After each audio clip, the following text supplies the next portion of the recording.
अगर आपकी डिलीवरी जून और जुलाई में होने वाली है तो आपको इस बात का ध्यान रखना चाहिए कि इस समय गर्मी बहुत अधिक है।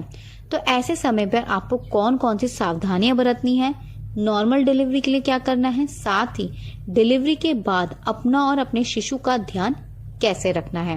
तो आइए अपनी वीडियो को हम शुरू करते हैं। इस समय एसी का उपयोग सबसे ज्यादा हो रहा है। अगर आप एसी का इस्तेमाल करती हैं तो दो बातों का ध्यान रखें। एसी से निकलकर तुरंत ना ही दूसरे कमरे में जाना है और ना ही डायरेक्ट धूप में जाना है। अगर आप डायरेक्ट धूप में जाएंगे तो आपको स्किन से जुड़ी प्रॉब्लम्स हो सकती हैं। तो कोशिश करें कि अगर आप एसी वाले कमरे में बैठे हैं तो एसी बंद करें। 20 मिनट बाद या आधे घंटे बाद ही कमरे से बाहर जाएं, जब आपके जो कमरे का टेम्परेचर है वो हल्का सा नॉर्मल हो जाए। बहुत अधिक देर तक एसी के कमरे में ना बैठें, इससे आपके सर में दर्द हो सकता है, आपकी नाक में दर्द हो सकता है, आपकी नाक में ब्लीडिंग भी हो सकती है। इस समय बाहर बहुत अधिक गर्मी है, तो इस बात का ध्यान रखें कि जब भी आप गर्म तासीर की चीजें खाएं तो उनका सेवन सुबह और शाम को करें। दिन में आप गर्म तासीर की कोई भी चीज का सेवन ना करें। बहुत अधिक गर्मी है और दिन के समय ये गर्मी बहुत अधिक होती है। कोशिश करें कि कमरे के अंदर रहें, कमरे से बाहर बिल्कुल भी ना जाएं। सुबह उठकर भीगे हुए ड्राई फ्रूट्स का सेवन करें। रात को ड्राई फ्रूट्स भिगा दें और सुबह उठकर उनका सेवन करें। खास तौर पे इस टाइम पे कोशिश करें कि आप सुबह जल्दी उठ पाएं। रात को सोते वक्त दूध में घी डाल के लें, दूध में किशमिश या मुनक्के पका के लें या खजूर पका के लें। इन चीजों से आपकी जो मसल्स हैं वो फ्लेक्सिबल होती हैं और नॉर्मल डिलीवरी के चांस बढ़ते हैं। सुबह और शाम गुनगुने पानी का सेवन करें। गुनगुना पानी पीने से आपकी मसल्स फ्लेक्सिबल होती हैं और नॉर्मल डिलीवरी के लिए आपकी बॉडी रेडी होती है। नंबर 3, घर के छोटे मोटे काम करें, जैसे झाड़ू लगाना। बैठकर जब झाड़ू लगाते हैं तो उसे डक वॉक कहते हैं। चल चलकर जब आप बैठ के चलते हैं तो वो डक पोजीशन बन जाती है, डक वॉक पोजीशन। तो उस पोजीशन में झाड़ू जरूर लगाएं। उस पोजीशन से आपकी जो मसल्स हैं वो फ्लेक्सिबल होती हैं और नॉर्मल डिलीवरी के चांस बढ़ते हैं। साथ ही खाना बना रहे हैं या कोई भी काम कर रहे हैं तो इस बात का ध्यान रखें कि एक ही पोजीशन पर आपको बहुत देर तक नहीं रहना। आपको अपनी पोजीशन को जल्दी जल्दी बदलते रहना है। साथ ही गर्मी में आपको बहुत अधिक देर तक खड़े नहीं रहना है। बहुत भारी कपड़े नहीं धोने हैं, आटा नहीं गूंदना है। इन सारी चीजों से आपकी जो मसल्स हैं उन पर टेंशन पैदा होती है, ज्यादा जोर होता है। बच्चे की जो गर्भनाल है वो गले में फंसने का डर रहता है। तो आटा मत गूंदिए और भारी कपड़े मत धोइए, भारी बाल्टी इधर से उधर लेके मत जाइए। नंबर 4, बहुत ज्यादा मसालेदार या बहुत ज्यादा ऑयल वाला या बहुत अधिक लाल मिर्च वाला खाना आपको अवॉइड करना है। हरी मिर्च का इस्तेमाल कीजिए। खाने में तेल कम रखिए और मसाले भी कम रखिए। सादा खाना खाइए। दिन के समय तो बहुत हल्का आपको भोजन लेना है।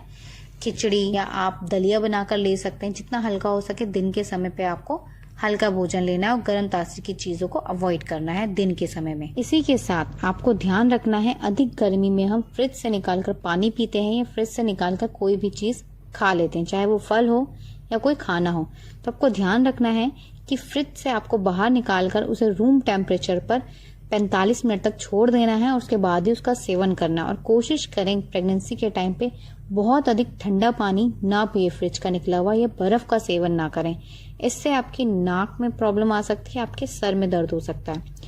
तो कोशिश करें कि इन बातों का आप ध्यान रखें। नंबर 5, दिन के समय आप तरल पदार्थों का सेवन करें ताकि आपकी बॉडी हाइड्रेट रहे। आपकी बॉडी में पानी की कमी ना हो, इसके लिए आप पानी ले सकते हैं, नींबू पानी ले सकते हैं, ORS का घोल ले सकते हैं।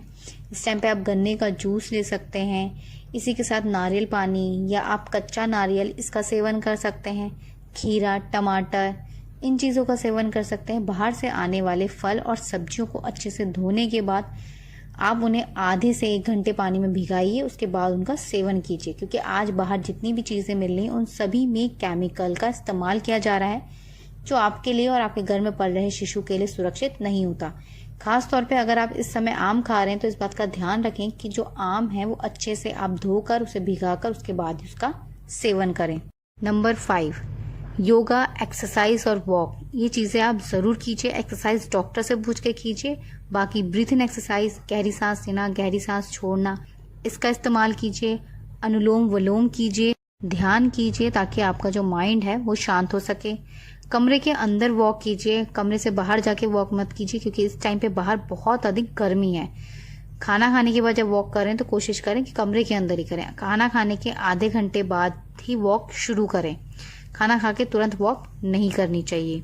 साथ ही ऐसे समय पर आपको अकेले नहीं रहना, आपके साथ कोई ना कोई जरूर हो और आपको लेबर पेन से जुड़ी सारी जानकारी होनी चाहिए। साथ ही डॉक्टर के साथ भी आपको लगातार अपना कांटेक्ट रखना है। कोई भी प्रॉब्लम आने पर या कोई भी प्रॉब्लम होने पर डॉक्टर को डॉक्टर के पास आपको जरूर जाना है। लास्ट समय पे आपको डरना नहीं है, घबराना नहीं है। हो सके तो बुक रीडिंग कीजिए जिससे आपका माइंड शांत हो और इसका पॉजिटिव इफेक्ट बेबी पर पड़े। अब बात करते हैं, अगर आपकी डिलीवरी हो जाती है तो आपको किन बातों का ध्यान रखना है। नवजात शिशु को डायरेक्ट एसी में, डायरेक्ट पंखे के नीचे या डायरेक्ट कूलर के आगे आपको नहीं बैठाना है। साथ ही इस बात का ध्यान रखना है कि आपको भी डायरेक्ट एसी, कूलर और पंखे के सामने नहीं बैठना। खुद को भी कॉटन की चीजों से या कॉटन के कपड़े से कवर करके रखना है और बच्चे को भी कॉटन के कपड़े से कवर करके रखना है। डायरेक्ट हवा में रहने से आपको आगे चलकर बहुत सारी प्रॉब्लम्स का सामना करना पड़ता है। आपने अक्सर देखा होगा डिलीवरी के बाद 6 महीने या 1 साल बाद औरतों में पैर दर्द या जोड़ों में दर्द या कमर में दर्द ऐसी प्रॉब्लम्स आती हैं। तो ये सारी प्रॉब्लम्स तब होती हैं जब आप डिलीवरी के बाद अपना ध्यान सही से नहीं रख। साथ ही कुछ चीजें आपको ध्यान रखनी है कि बच्चे की जब तक गर्भनाल ना गिरे तब तक बच्चे को नहलाइएगा नहीं। साथ ही बच्चे की भी मालिश जरूर कीजिए 2 से 3 टाइम, चाहे गर्मी का टाइम ही क्यों ना है, मगर बच्चे की मालिश बहुत जरूरी है। कोकोनट ऑयल से 2 से 3 टाइम बच्चे की मालिश जरूर कीजिए। 1.5 से 2 महीने तक अदरक और अजवाइन के पानी का सेवन जरूर कीजिए, इससे आपकी रिकवरी जल्दी होती है। इसी के साथ कोशिश करें कि अपने शिशु को अपना ब्रेस्ट मिल्क ही दें। ब्रेस्ट मिल्क सप्लाई आने में थोड़ी प्रॉब्लम होती है, कभी कभी एकदम से नहीं आता, किसी किसी को एकदम आ जाता है, मगर कोशिश करें ब्रेस्ट फीड बच्चे को कराते रहें और कुछ ऐसी चीजें खाएं जिनसे ब्रेस्ट मिल्क जल्दी बने। गैस बने जिन चीजों से उनको खुद भी नहीं खाना, क्योंकि अगर आप खाएंगे और आपको गैस बनेगी तो उन्हीं खाने से बच्चे को भी गैस बनती है। तो कोशिश करें ऐसा भोजन लें जिससे बच्चे को गैस ना हो और आपकी ब्रेस्ट मिल्क सप्लाई अच्छी हो। फिर आपकी प्रेगनेंसी का कौन सा महीना चल रहा है और कहां से आप हमारी वीडियो देख रहे हैं, हमें कमेंट करके जरूर बताइएगा। आशा करते हैं हमारी इस वीडियो से आपको मदद जरूर मिली होगी। तो प्लीज इस वीडियो को लाइक कर अपने दोस्तों के साथ शेयर जरूर कीजिए। कोई भी सवाल या सुझाव हो तो कमेंट करके हमें जरूर लिखिएगा। बेबी केयर फैमिली पर अगर आप पहली बार आए हैं तो प्लीज हमारे चैनल को सब्सक्राइब कीजिए। फेसबुक पर अगर आप हमें देख रहे हैं तो हमें फॉलो जरूर कीजिएगा। हमारे इस चैनल पर आपको मिलता है बेबी केयर और प्रेगनेंसी से जुड़ी ऐसे ही इम्पोर्टेंट वीडियोस। हमारी वीडियो को पूरा देखने के लिए आप सभी का धन्यवाद। मिलते हैं आपसे नेक्स्ट वीडियो में, तब तक के लिए अपना ध्यान रखिएगा। धन्यवाद, नमस्कार।